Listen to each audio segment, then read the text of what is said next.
Electric charge and field का lecture number 5 की शुरुआत करते हैं। आज की हेडिंग रहेगी इलेक्ट्रिक डाइपोल। कि इलेक्ट्रिक डाइपोल क्या होता है। देखो, ऐसा कोई सिस्टम जिसमें दो इक्वल चार्ज होते हैं लेकिन अपोजिट डायरेक्शन वाले होते हैं, अपोजिट सिंबल वाले होते हैं। जैसे एक प्लस क्यू लेंगे, एक माइनस क्यू लेंगे और इनके बीच की डिस्टेंस बहुत स्मॉल 12 लेते हैं या 2a लेते हैं।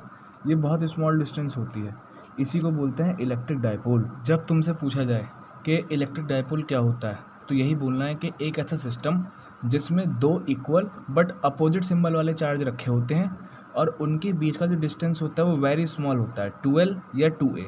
इसी को बोलते हैं इलेक्ट्रिक डाइपोल। एग्जाम्पल के लिए HCl, NaCl एट्सेट्रा। अब देखो कैसे एग्जाम्पल हैं ये। HCl है, हाइड्रोजन के ऊपर +1 होता है और क्लोरीन के ऊपर -1 होता है। चार्ज कैसा है, 1 और 1 है, इक्वल चार्ज है, बट सिंबल देखो प्लस और माइनस अपोजिट सिंबल है, इक्वल एंड अपोजिट, और इनके बीच का डिस्टेंस भी वेरी स्मॉल है। तो ये क्या है, एक इलेक्ट्रिक डाइपोल है। उसके बाद अगली हेडिंग आती है electric dipole movement. Electric dipole movement क्या होता है, देखो जैसे हमारे पास दो चार्ज हैं, एक प्लस क्यू है, एक माइनस क्यू है, और इनके बीच का डिस्टेंस मान लो 2a है, ठीक। तो इलेक्ट्रिक डाइपोल मूवमेंट क्या होगा, इन दोनों में से किसी एक चार्ज को उठा लो q और इनके बीच का डिस्टेंस इसकी मल्टीप्लाई कर दो, तो ये होता है इलेक्ट्रिक डाइपोल मूवमेंट। इसको छोटे p से दिखाते हैं, ये p = q × 2a या q × 2l। इसके कोई कोई इसे 2a से दिखाता है, कोई कोई इसे 2l से दिखाता है। ये डिस्टेंस है, ठीक है, very small distance. Symbol p vector, quantity vector है, क्वांटिटी वेक्टर है यानी कोई ना कोई डायरेक्शन होगी। तो जो इलेक्ट्रिक डाइपोल की डायरेक्शन होती है वो -q से +q की तरफ होती है, -q to +q। फॉर्मूला मैंने लिख ही दिया है। यूनिट होती है कूलाम × मीटर, लेंथ है मीटर और चार्ज की होती है कूलाम, तो कूलाम × मीटर, ये सेंटीमीटर मत समझना, ठीक। अगला टॉपिक डेरिवेशन है electric field on axial line of an electric dipole. यानी इलेक्ट्रिक डाइपोल की वजह से इलेक्ट्रिक फील्ड निकालनी है हमें एक्सियल लाइन या एक्सियल पॉइंट पे। बोर्ड के लिए बहुत इंपॉर्टेंट डेरिवेशन है ये। तो सबसे पहले इसके डायग्राम को समझो। सबसे पहले इलेक्ट्रिक डाइपोल बनाना होगा। एक A ले लेंगे पॉइंट, एक B पॉइंट ले लेंगे, ये -q और +q, और इनके बीच का डिस्टेंस 2a। ये क्या बन गया, एक इलेक्ट्रिक डाइपोल बन गया। अब देखो यहाँ पे मैं सेंटर में बीच में एक सेंटर पॉइंट ले रहा हूँ O, तो ये इसको आधा आधा बांट देगा। जो 2a है ये यहाँ से यहाँ तक a होगा और यहाँ से यहाँ तक भी a होगा। इतनी चीज़ समझ में आ गई। अब O से R डिस्टेंस पे, O से R डिस्टेंस पे मैं कोई P पुट ले रहा हूँ, लेट कर रहा हूँ। इस P पॉइंट पे हमें इलेक्ट्रिक फील्ड निकालनी है इलेक्ट्रिक डाइपोल की वजह से। समझो डायग्राम। सबसे पहले हमने एक इलेक्ट्रिक डाइपोल बनाया AB, -q +q और बीच का डिस्टेंस 2a। उसके बाद इसके सेंटर में एक पॉइंट लगा दिया बिल्कुल बीच में O, जो इसको आधा आधा बांट देगा AA में। अब O से R डिस्टेंस पे कोई P पॉइंट लेट कर लिया हमने, P पॉइंट बना लिया। इस P पॉइंट पे इलेक्ट्रिक फील्ड निकालनी है, ठीक है। इतनी चीज़ समझ में आ गई। अच्छा, अब एक बात बताओ, OP का डिस्टेंस R है, ये यहाँ से यहाँ तक का, तो BP का डिस्टेंस कितना होगा, ये A है और ये पूरा R है, तो इतना क्या होगा, R - A होगा BP का डिस्टेंस। OP R है तो OA A है, इसको पूरे कितना हो जाएगा, ये R + A। इस तरह से डायग्राम समझ में आ गया होगा। अब ये +q है, ये इलेक्ट्रिक फील्ड इसकी किधर की तरफ होगी, बाहर की तरफ होगी ना। कल बताया था लेक्चर नंबर 4 में कि इलेक्ट्रिक फील्ड प्लस चार्ज के लिए आउटवर्ड होती है, बाहर की तरफ होती है, EB, और -q चार्ज के लिए अंदर इनवर्ड होती है, EA, ठीक। यहाँ दोनों इलेक्ट्रिक फील्ड अपोजिट है। अब देखो इस डेरिवेशन में हमें करना क्या है, एक बार +q की वजह से इस पॉइंट पे इलेक्ट्रिक फील्ड निकाल लेंगे, एक बार -q की वजह से इस पॉइंट पे इलेक्ट्रिक फील्ड निकाल लेंगे, और फिर उन दोनों इलेक्ट्रिक फील्ड को निकाल करके टोटल इलेक्ट्रिक फील्ड निकालेंगे। अब वो कैसे निकलेगी, ये दोनों इलेक्ट्रिक फील्ड अपोजिट हैं यानी माइनस होंगी। अगर एक तरफ ही होती एक डायरेक्शन में तो इनको प्लस कर देते टोटल निकालने के लिए। एक इधर है, एक इधर है, तो अब टोटल निकालने के लिए माइनस करना होगा, ठीक है। डायग्राम समझ में आ गया। अब डायग्राम समझ में आ गया है, इसके बाद बात करते हैं इसमें लिखना क्या है थ्योरी में। पहले लिखेंगे कंसाइडर्ड एन इलेक्ट्रिक डाइपोल। हम एक इलेक्ट्रिक डाइपोल कंसिडर कर रहे हैं, बना रहे हैं, consisting of charge plus Q and minus Q.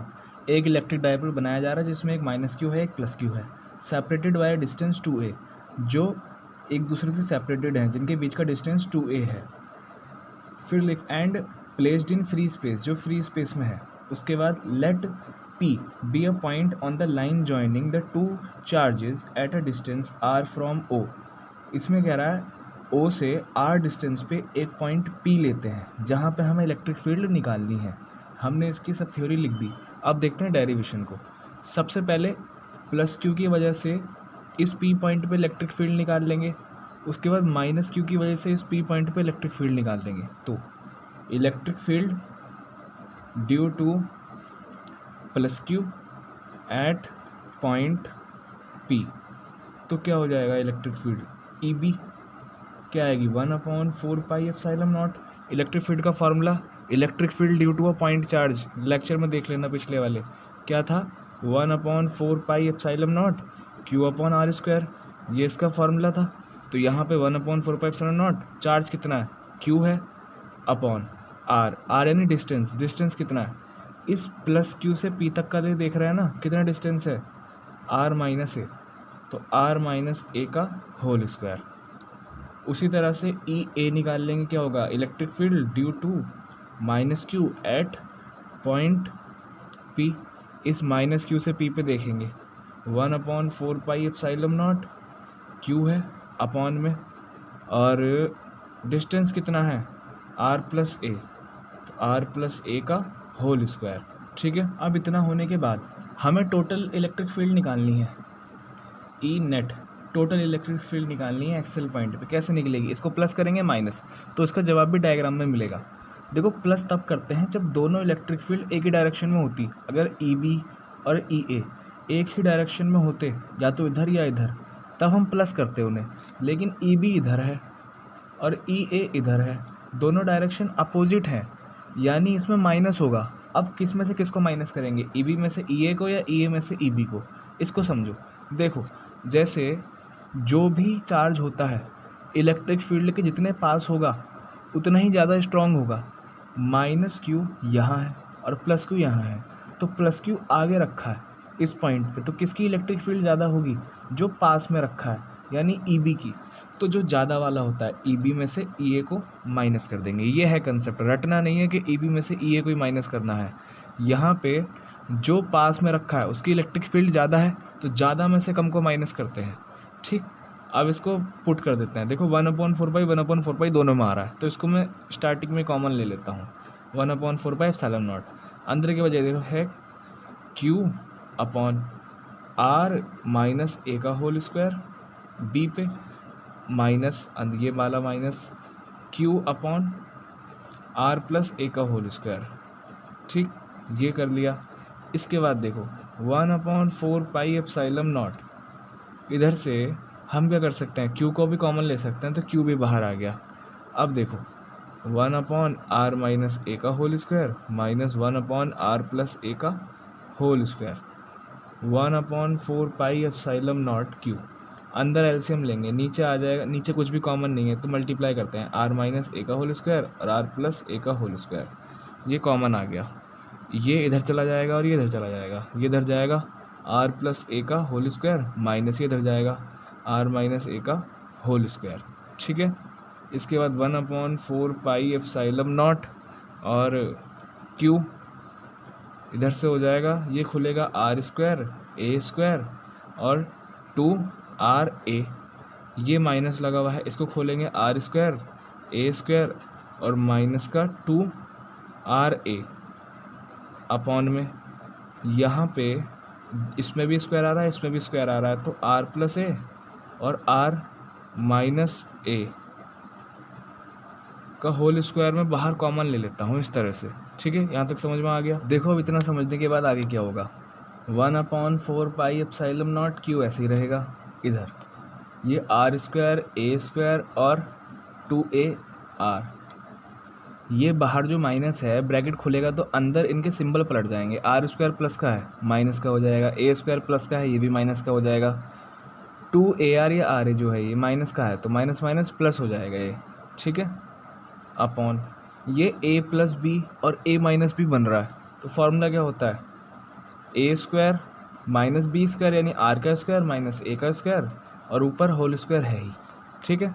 Are plus के आर स्क्वायर से माइनस का आर स्क्वायर कैंसिल, प्लस के ए स्क्वायर से माइनस का ए स्क्वायर कैंसिल, 1/4 एप्सिलॉन नॉट ये क्यू है, ठीक है, क्यू इधर 2AR और 2AR 4AR हो गया अपॉन में इधर इसके लिए भी है और इसके लिए भी है तो r की पावर 4 माइनस a की पावर भी 4, ठीक है, इधर 1/4 एप्सिलॉन नॉट क्यू। ये जो 4AR है इसको मैं 2AR और इनटू में 2 इस तरह से लिख सकता हूँ, अभी 4AR ही है ये अपॉन में।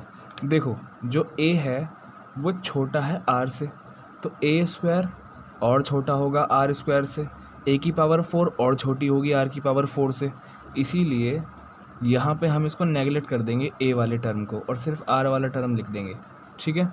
आगे बात समझ में, यहाँ पे 1r और यहाँ 4r तो अब 3r बच गए, 1/4 एप्सिलॉन नॉट ये q ये 2a और इनटू में ये वाला 2 है और अपॉन में r cube 1/4 epsilon not q into 2a। अभी पढ़ा था इलेक्ट्रिक डाइपोल मूवमेंट का फार्मूला p होता है ये, और ये 2 अपॉन में r क्यूब, ये है ई नेट एक्सियल पॉइंट पे, इसका डेरिवेशन आ गया।